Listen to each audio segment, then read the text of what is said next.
Okay, we're back. We're still in this dome here, and I thought I could maybe give the seeds to these people, so they don't seem to want to take them, though, so I'm going to move on. I wandered into this next room in the last episode accidentally. Turns out I didn't feel like continuing that episode, but I'm going to do it now. Now I have a little bit of a confession to make here.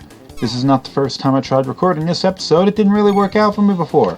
So what happened was I had gotten through and I had played it, but for some freaking reason my audio of my commentary wasn't recorded, so I'm playing through again, as opposed to trying to reinsert the commentary after, during editing, which I really didn't feel like doing. So here I am recording this over again, so of course that means I've seen what's coming up ahead, so I have to sort of feign ignorance about what's going to happen. Try to make it sound like I don't know what's going to happen at the end of this little dungeon here. Sadly, it's not a very long dungeon. I was expecting a little bit more than this. So I will be continuing the episode past the end of this dungeon until the point that I feel is more appropriate to end the episode. Okay, those people there that we stumbled into, those people have been, well, for their entire lives have been sort of living in this wasteland. We don't really know what had caused that at some point, but considering the outside of the world looks really nasty. There's a lot of dirt blowing around. There isn't any real vegetation, but it's a technologically advanced world. I mean, not that the people in it live in a technological wonderland. They're just sort of living in the ruins of an advanced civilization. And they have certain advanced technology, like the things that make them sleep like it, sort of like sleeping for them. Although it doesn't really do anything for their hunger, apparently. It gives them a good night's sleep inside of a few seconds. So they do have some technology, but they obviously, everything here being broken and busted, they probably don't really know how any of it works anymore. So, I mean, they're probably screwed. Proto 2! And a tonic. Moving on. A lot of robots around here. I was thinking at the time that maybe this is the result of some sort of, hold on. Info center.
Okay, now we know what has happened in the year 1999 AD.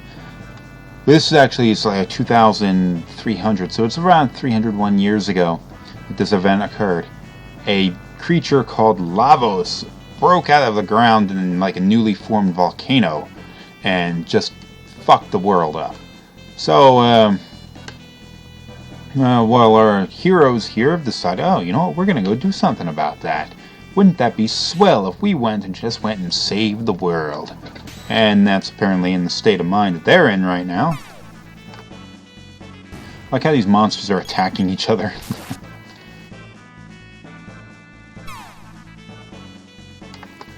And since we have the ability to travel through time, we could perhaps do something to not just understand how the world is going to end, but prevent the world from ending. Even though it's going to happen well into the future from the time that they know. I guess they can't just stand back and watch the world be destroyed, or sit back knowing that the world is going to be destroyed by something like that.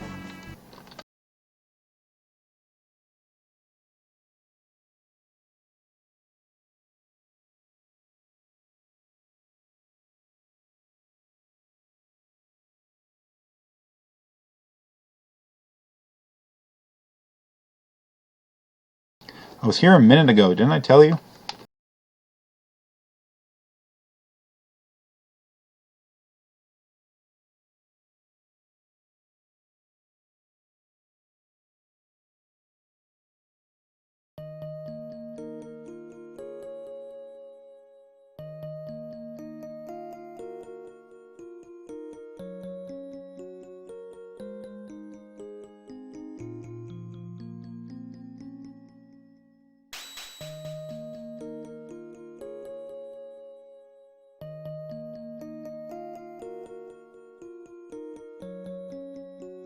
Stay healthy. Something tells me I don't really know what that word means. Get the hell out of the way, bro. Alright, there we go. I guess the concept of being healthy is so alien to them that they don't really understand it.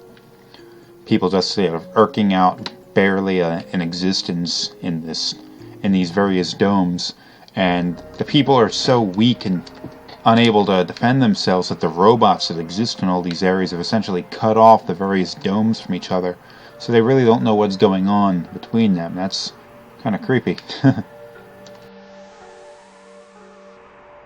Look at this landscape, though. I mean, the land doesn't look particularly fertile. In fact, the plant life that existed beforehand obviously died out. I don't know what they're expecting to do with those seeds.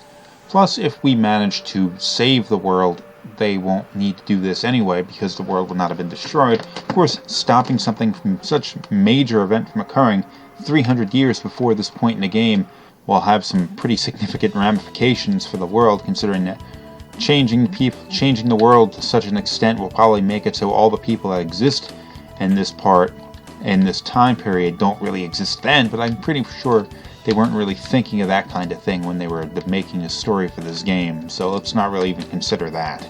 Butterfly effect, people!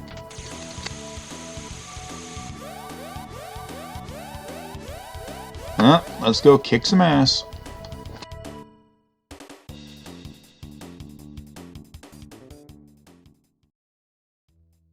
Or not.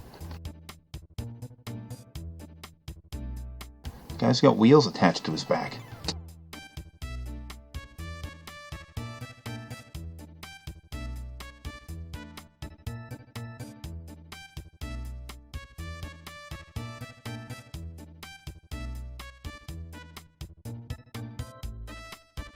I do, in fact. Let's do this thing. Okay, we're going to be on this Mode 7 map to race, and we have some boosts that we can use to jump ahead of them, but they're actually completely useless. I mean, watch this. I'll boost ahead of him, but he'll rubber band back up to me real quick. Just like if he gets ahead of me, I'll rubber band right in front of him, unless I stay right in front of him and just bop him back. The only time it's really useful to run a boost is right before the end of the race, where we will beat him if we time it right and don't boost while his ass is right in our way. Okay, in a couple seconds. Boost! Oh, actually, it wasn't even necessary. I won anyway. Yeah, that wasn't much of a race, was it?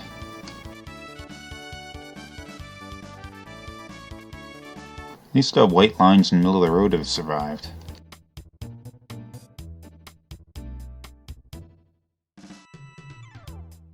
Yeah, I'm not going to challenge you again.